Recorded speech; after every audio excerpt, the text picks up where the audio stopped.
Bueno, pues continuamos adelante. Bien, saludamos al compañero Pedro González en representación del Partido Popular. Buenas noches, Pedro. Buenas noches. ¿Yo rejuveneciéndome entonces?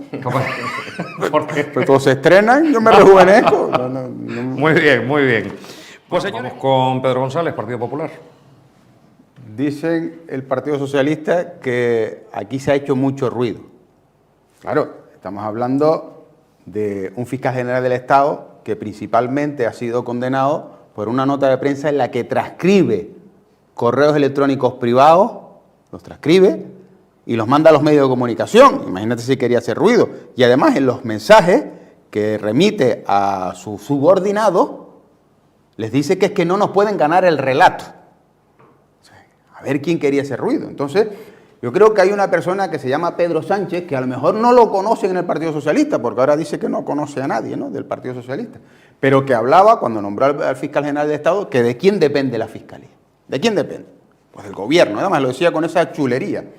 Pero los que ahora dicen que no quieren ruido y que no hay que hacer ruido cuando habla la justicia, cuando empezaron a investigar al fiscal general del Estado, el presidente del gobierno, sin respetar la independencia judicial, metiéndole expresión, vino a decir quién va a pedir perdón al fiscal general del Estado. En rueda de prensa, desde Moncloa, para meter toda la presión posible. Pero vamos más allá. Cuando ya se había celebrado el juicio y estaba pendiente de dictarse el fallo, para meter todavía más presión a los magistrados del Tribunal Supremo, unas declaraciones desde otro país diciendo que el fiscal general del Estado es inocente, que lo ha visto toda España. Eso es hacer ruido. Claro, que ahora ¿qué pretende el Partido Socialista? Que después de hacer ese ruido los demás se queden callados. Claro, como están acostumbrados a la ley del embudo, que ellos pueden decir de todo sobre los demás y nadie puede decir nada. Fíjense que cuando salió el fallo de la sentencia, la izquierda en este país se desquició a llamar franquistas a los magistrados de los 7, de los 5 que habían votado a favor de la condena. Y yo les recuerdo a todos los socialistas que Franco murió hace 50 años. Y que los magistrados que han votado a favor, el que más edad tenía cuando murió Franco, tenía 21 años. La magistrada más joven tenía 14. O sea, ni siquiera habían acabado la carrera de Derecho. Y los están llamando jueces franquistas, los que ahora no quieren ruido. Y además, ante la duda que se plantea sobre si la autoría fue material, es que también existe la autoría intelectual. Es decir, es culpable tanto el que dice, el que pega el tiro, como el que le dice al otro, pega un tiro. Pero claro, porque si le dice a su subordinado, no hace falta que el fiscal general del Estado mande la nota por fax o por correo electrónico personalmente él. Basta con que dé la orden. Pero es que además él en rueda de prensa, el propio fiscal general del Estado en rueda de prensa, asumió como propia la nota. Dijo que la nota era de él. Que la nota de prensa era de él, que no era de ningún otro subordinado, que era de él. Más allá que después se lo dijera a la fiscal jefe de Madrid, a la fiscal provincial, y solamente para que se den cuenta aquellos que todavía defienden esta cuestión, que yo respeto que haya quienes lo puedan defender, ustedes imagínense a la señora del barrio, que está en misa y le dice el cura en la homilía, ustedes saben que Paquita, la de la calle de abajo, el hijo que tiene no es suyo.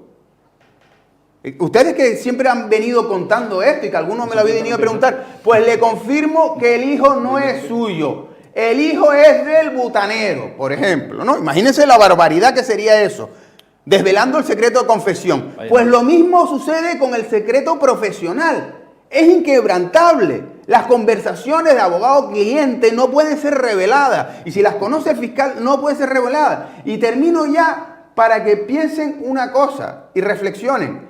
Hablan de las denuncias, de la acusación popular que ha hecho el novio de Ayuso, que ha hecho el otro. La principal acusación estaba llevada a cabo por el Colegio de Abogados de Madrid, que fue el primero que presentó la denuncia, porque entendía que se estaba afrentando, y yo coincido también en eso, que se estaba vulnerando el secreto profesional y poniendo en tela de juicio a cualquier abogado que antes de entrar a un juicio penal negocia con el fiscal si hay conformidad o no. Bueno, pues el mezclar y el ruido y lo que tú estás contando responde más a un meeting y a un intento de manipular a los oyentes que no corresponde con la realidad. Los oyentes son lo yo a usted no lo interrumpí, le pido que no me interrumpa. Los oyentes son lo suficientemente inteligentes como para saber si alguien los intenta manipular o no. ¿Y sabes lo que pasa? Que da igual que ahí se siente yo creo que el gobierno, a la izquierda no le interesa tener razón. Yo creo que le interesa imponer su relato. Pedro, no porque grites más. No, eso me lo dice siempre y no te preocupes, que yo no grito. La voz se me conserva bien. Tengo agua aquí que me ha puesto ahora televisión. Yo termino. La justicia funcionando y a las pruebas me remito. A las pruebas me remito. Hay una sentencia, hay un fiscal general que está cesado. Luego podremos entrar en las opiniones jurídicas de fondo. No está cesado. ¿Y está ejerciendo? No, está dimitido. Pues es distinto. El gobierno no lo cesó. El gobierno no lo cesó, dimitió él. Y es más, te digo una cosa, en estos casos es inmediatamente ejecutable la sentencia. Con lo cual, es que aunque no hubiese dimitido, lo hubiese cesado el Tribunal Supremo. No. Pero ¿sabes lo que pasa? Que lo que tiene la izquierda es lo siguiente, y funcionan todos igual, como autómatas, ¿no? Pueden hacerlo con más elegancia o con menos elegancia, con más maestría o con menos, pero da igual a quien ponga. Es decir, ni uno solo de los argumentos que se ha dado sobre la sentencia, solo de los argumentos que se ha dado sobre la historia que ha hecho el presidente del gobierno a lo largo de este asunto judicial ha sido rebatido por el Partido Socialista. Lo único que ha hecho es llamarme bárbaro. ¿Por qué? Porque hacen muy bien una cosa, es decir, descalifican al contrario, lo colocan fuera de un muro en el que hay que proteger, es decir, la extrema derecha o la derecha extrema, no sé si juego de carrilero o juego de extremo derecho como Juan L, no lo sé, no, probablemente soy extremo banquillo, eso sí, seguramente, ¿no? Pero ¿qué es lo que sucede? Que lo que hace es primero descalificar, no contraargumentar, sino descalificar. Y lo segundo es colocarse en posición de víctima, porque siempre funcionan igual. Descalifican y se colocan en posición de víctima. ¿Por qué? Porque no les interesa contraargumentar, no les interesa debatir. Si no lo único que les interesa es imponer su relato. Y cuando no pueden imponer su relato, interrumpen constantemente. Y lo que dicen es que sube. El único que ha dicho un argumento soy yo. Lo único que hace es calificar a los demás. Y se descalifican por sí mismos. ¿Por qué hay que poner una cuestión de confianza? Que yo no defiendo la cuestión de confianza, defiendo que se tiene que ir a elecciones ya. Por una sencilla razón. Es decir, ahora que vamos a tener la cena de Navidad, Pedro Sánchez no puede ir a cenar al Partido Socialista. ¿Por qué? Porque dice que no conoce a nadie. Dentro de poco, mira, su secretario de organización no lo conocía. Su segundo secretario de organización no lo conocía. Al secretario de organización adjunto, Paco Salazar, que ahora contaremos, si me dejan, lo que hacía Paco Salazar en la sede del PSOE, nadie lo conocía.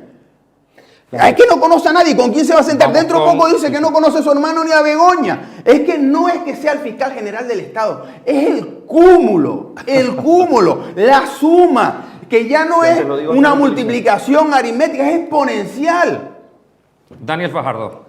Bueno, yo creo que si tan deseosos están que haya unas elecciones, presenten una moción de censura. A lo mejor a quien no le da las cuentas es a los que están actualmente en la oposición. ¿Cómo van a dar las cuentas si tienes a Bildu, a Esquerra Republicana?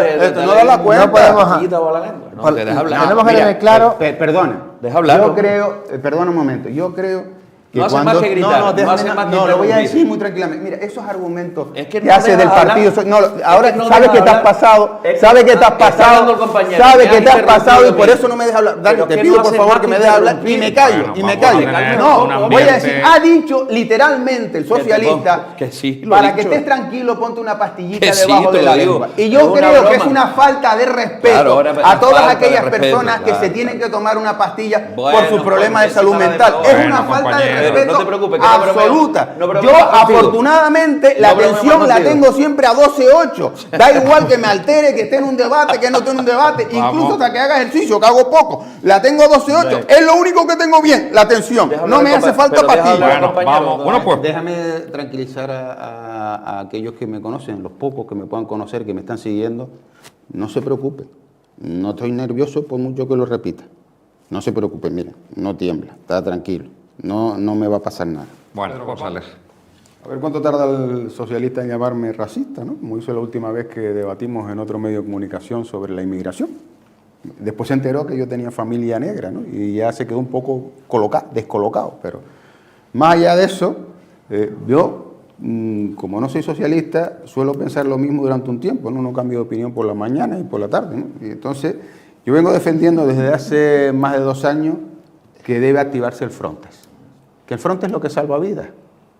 ¿Por qué? Porque son aviones, satélites y drones que controlarían la ruta canaria y evitarían que pudieran ahogarse personas en el mar.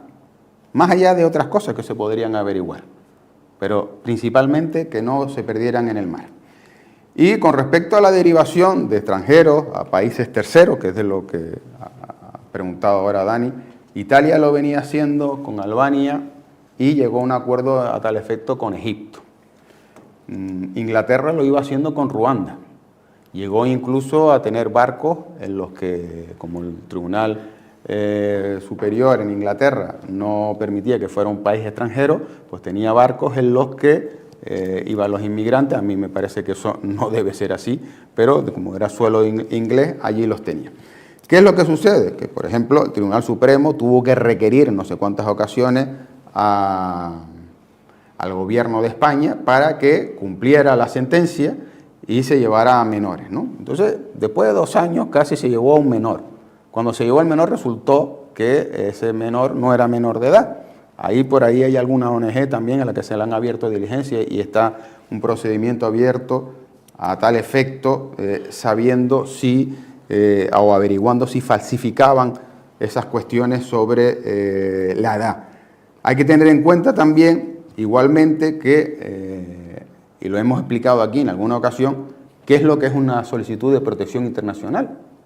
Es decir, la solicitud de asilo. La solicitud de asilo es por discriminación que se recibe en el país de origen, ya sea por razones políticas, razones de orientación sexual o razones religiosas. Entonces, como el que concede el asilo es el Estado, lo que ha dicho con acierto desde mi punto de vista el Tribunal Supremo, oiga, si lo concede el Estado, es el Estado el que tiene que asumir a ese protegido internacional. No pueden hacerlo las comunidades autónomas. Hay una dejación de funciones por parte del Ejecutivo, por parte del Gobierno Socialista de España. El Gobierno Socialista, que ahora tacha a los demás, que hablamos que tiene que haber un control sobre la inmigración, que debe hacerse de una forma regular, que el que más expulsó en su época, en caliente, como así se vino determinado incluso por la propia Unión Europea y por algunas sentencias judiciales, fue el Partido Socialista de la mano de ZP, que los metía a todos en unos aviones a Senegal, independientemente de la nacionalidad. Los devolvía a Senegal, fueran mauritanos, malienses, de Guinea-Conakry, o donde fuera, iban todos a Senegal, a cambio de unos fondos reservados que iban también en el avión.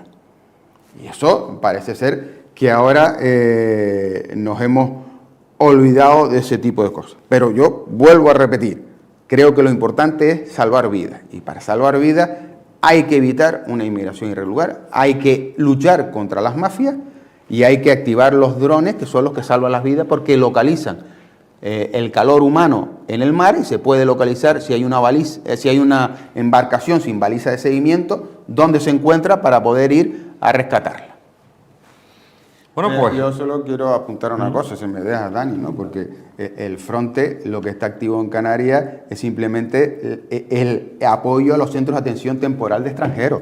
No está activo el control, como se ha dicho, de los aviones, satélites y drones, porque para eso tendría que activarse 3.000 policías, ¿no? Que tendrían que venir de Europa. Y quiero solo apuntar un dato para que se vea cuál es la política estatal socialista. Es decir, si nosotros queremos traer a unos senegaleses, a unos mauritanos, a través de un convenio pagado por los planes Interreg-MAC, ¿no? Es decir, por los fondos europeos, para que hagan prácticas en Tenerife, no conseguimos los visados.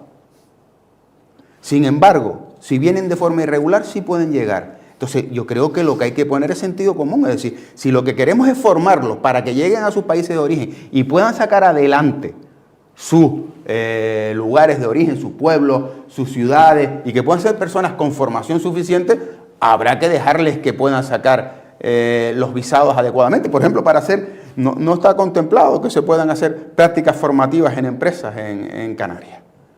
Pero, sin embargo, de otra forma, sí. Yo creo que a veces, como dice, el dato mata relato, ¿no? Y efectivamente, una cosa son querer quedar bien y otra cosa es lo que se hace con las personas.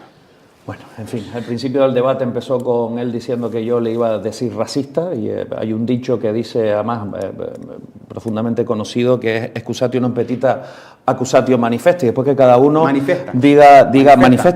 Sí, te recuerdo que sí. Igual te sorprendo, si quieres hablamos en italiano el debate, igual no serás capaz de seguirlo. Pues a lo mejor yo creo que la migración no... El Partido Popular, Pedro González. Decía antes Juan Daniel, que me lié ahora, sí, que la izquierda tenía que unificar las ideas fuerza. Solo tienen una idea fuerza, que la cacarean constantemente, que es cuidado que viene la ultraderecha. Ese es el mensaje que tienen, no tienen otro. Pero claro, ya no pueden hablar de los derechos de la mujer, porque están hablando de los derechos de la mujer, y aquí, que Dani, exponías aquí el motivo de por qué las encuestas, que yo... Repito, yo he dicho siempre que Pedro Sánchez va a agotar la legislatura. Eso lo he dicho siempre. Más allá de que me gustaría o no me gustaría, pero yo he dicho que es que además no le queda otra, ¿no? Y lo segundo, vamos a ver, hay una cosa evidente. Ya no les queda ni los de derechos de la mujer, porque apuntados, ¿cuál era el motivo de esas encuestas? Que la única encuesta que a mí me vale es la de las urnas, ¿no? Pero ¿cuáles eran los motivos de la encuesta? Decía, no, es que Koldo y Ábalos están en prisión. Pero hay que recordar, es de mi máxima confianza. Eso lo decía el líder supremo socialista, Pedro Sánchez. ¿Sobre quién? Sobre Santos Cerdán. ¿Cuándo? Cuando estaba imputado. Es más, decía que era una campaña de los medios conservadores y de la ultraderecha en contra de una persona honrada como Santos Cerdán, que entró en prisión, ahora está en libertad provisional, a la espera de juicio, y lo que se sabe es que tenía un listado de enchufes de todos los ministerios, que él era el que colocaba a los socialistas en cada uno de los ministerios. Te he echado de menos muchas veces trabajar contigo. Siempre he valorado mucho tu criterio político, también tu amistad. Pedro Sánchez sobre su otro número 2, hoy en prisión, Ábalos, José Luis Ábalos. Que ya no hablamos de chistorras, coles y lechugas, porque toda España es consciente de lo que hacía la persona de máxima confianza del presidente con el dinero de todos los españoles. Bueno, el verdadero socialista, Koldo. ¿Y ahora qué es lo que hace? Porque además viene como nos olvidamos muchas veces que Pedro Sánchez no es solo presidente de España, sino secretario general del Partido Socialista. Y el secretario general del Partido Socialista es el que nombra a los secretarios de organización. Repito, Santos Cerdán y Ábalos, los dos número 2. Pero es que nombró un secretario de organización adjunto, que se llama Paco Salazar. Y vamos a decir lo que dicen las socialistas que hacía Paco Salazar. Que me perdonen los que se sientan ofendidos, pero es que voy a relatar de la forma más educada posible lo que hacía Paco Salazar. Paco Salazar, si iba, la calle Ferrá es la sede del PSOE nacional. Pues Paco Salazar, que estaba allí, porque aunque tenía su puesto de trabajo en Dos Hermanas en el ayuntamiento, parece ser que por allí no aparecía, eso lo habrá aprendido del hermano de Pedro Sánchez, pues resulta que salía del baño con la bragueta bajada y con el miembro viril por fuera. Eso lo dice la socialista sobre su compañero. Se acercaba hasta la mesa y se la ponía en la cara de sus compañeras. Y ahí es cuando se la metía dentro y cerraba la bragueta. Eso lo hacían los defensores de la mujer. En plena calle Ferraz, en el seno del Partido Socialista, según dicen las propias socialistas. Y que además acusan a Pedro Sánchez y al aparato del partido de tapar todo esto. De incluso ir a hablar con las denunciantes para que retirasen las denuncias. Entonces, claro, no es que los españoles estén cansados del ruido. Es que los españoles todos los días se enteran de una cafrada más del Partido Socialista. De los que están cansados los españoles es del Partido Socialista. De los que están cansados es que los máximos dirigentes del Partido Socialista digan una cosa y hagan otra. Eso es de lo que están cansados.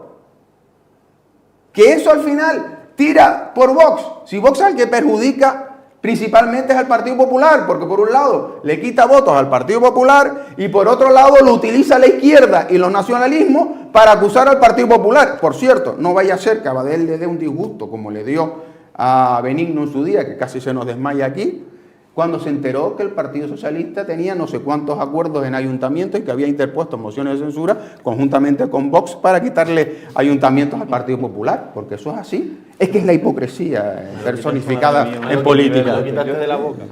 Desafortunadamente, así es.